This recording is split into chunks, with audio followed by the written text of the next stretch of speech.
Leeds United 0, Manchester City 4. And I'm sorry, boys. I'm sorry. The visions let me down. The visions let you guys down. And I'll take this one on my shoulders. I got you guys excited. I got you guys gassed up. And myself, I was very gassed up going into this. And I let emotions cloud my judgment. And unfortunately, whilst we could all dream, we were outclassed today. Outgunned and outclassed. And a day that really started out with so much optimism, especially with Watford taking the lead early on against Burnley. Within the space of 10 minutes, that game changed on its head, and so did Leeds' fortunes for the entire day as we went on to get slapped 4-0 by Manchester City. Now, what about the performance? The performance, there were some positives. Of course, there were some positives to take out of it, especially in that first half. In that first half, we weren't outgunned, we weren't outclassed. We fought resiliently. They couldn't really create much on the ball, and we created some dangerous opportunities. But again,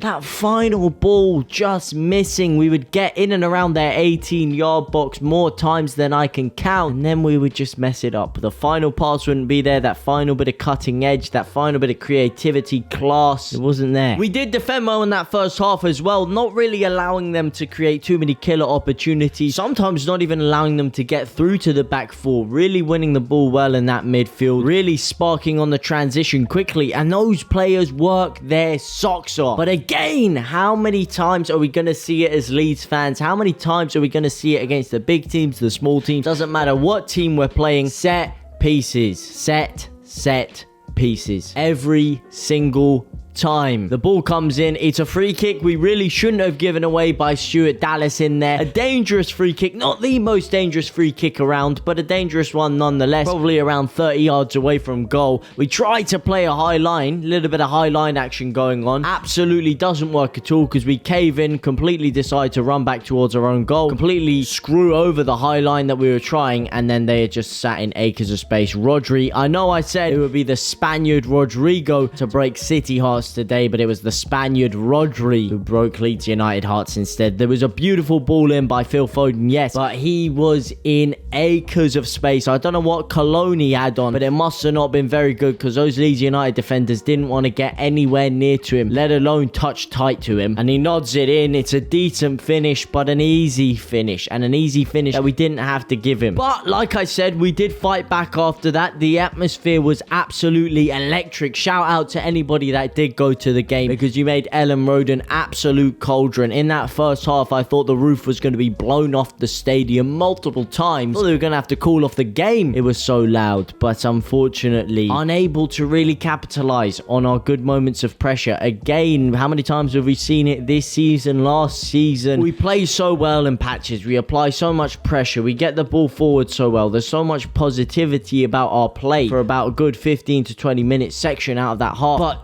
despite all of our good work, we don't put any chances away. We don't have that cutting edge, that little bit of zip and zap of inspiration that we need in there. We don't have that rub of the green, that ball bouncing into the right place at the right time. And against teams like City, if you don't utilize your areas of dominance, if you don't utilize good moments in your play and convert it into goal scoring opportunities and or goals, then you're always going to struggle. And then what happens just before half time? Probably the biggest deciding factor in the game, a massive moment in the game. Stuart Dallas comes off injured. Stuart Dallas, who I know he gave away the free kick for the first goal, but otherwise had been playing very well in that midfield role. Like I said before, I did want to see him in that midfield role because at left back he wasn't really cutting it against Palace. Firpo came in, and you know what, a lot of people want to discredit Firpo, a lot of people want to slander the guy, but you know what, fair play to the guy. He did perform well in there. He had some positive moments going forward. I know he missed a good chance where he absolutely skied it over the bar, and I know he did get skinned by Sterling quite a few times in there, but generally, especially in the first half, he did play alright. He did play pretty well. But Dallas coming off was huge,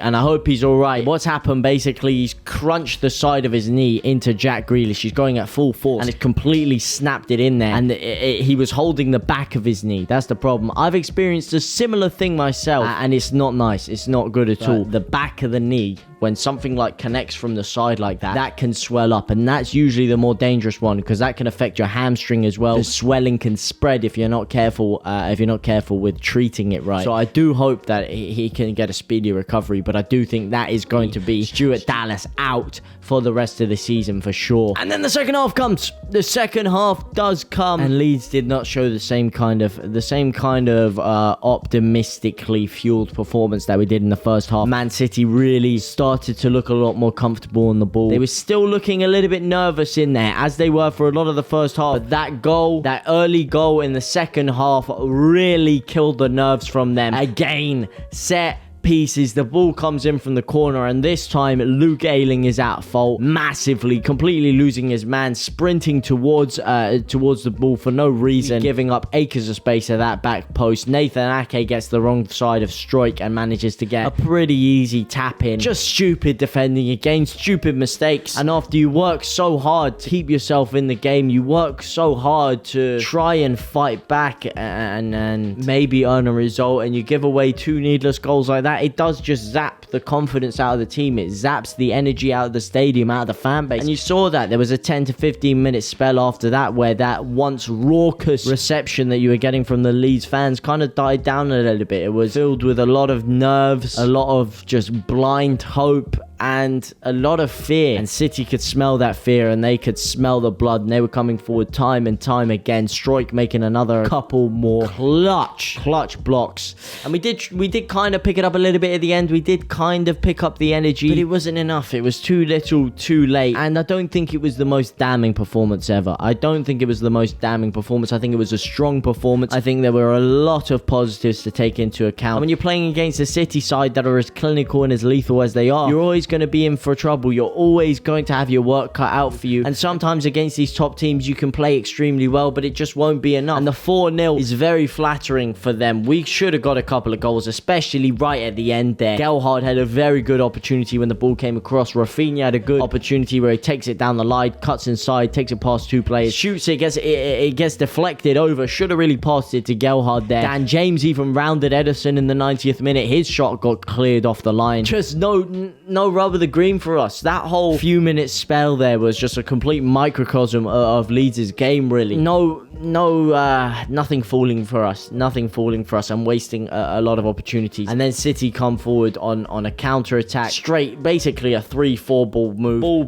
pinged forward to Cancelo. He chests it down, plays a little 1-2 with Sterling. Finds Foden's in space. 1 through ball to Jesus, opens his body up, slots it in first time. And that's exactly what Leeds are missing. We got into that kind of area that Foden was in so many times that game, but we didn't have the cutting edge that Foden did to make that killer pass, to find Jesus in space, to have the right weight on the pass. The amount of times today where the weight of the pass was just a tiny bit too heavy, tiny bit too light, a tiny bit too high with the ball, a tiny bit too straight, not curving the ball enough, not arcing it into the run perfectly, or behind them kind of stopping their run, was actually getting comical at times. The amount of nearly moments, just a game of nearly moments. And City were ruthless, and fair play to them. They didn't start off the game too well. We didn't allow them to start off the game too well. Once they found their stride, they really grew in confidence, grew in comfort, and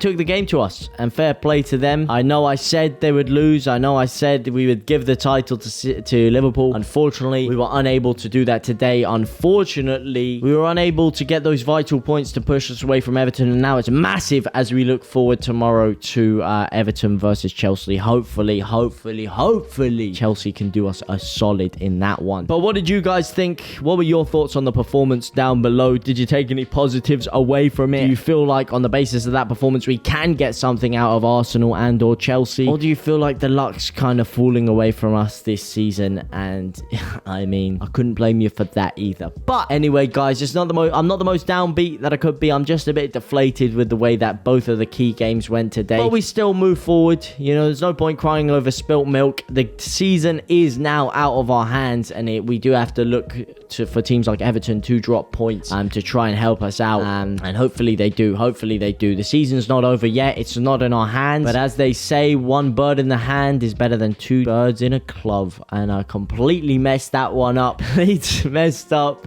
opportunities today.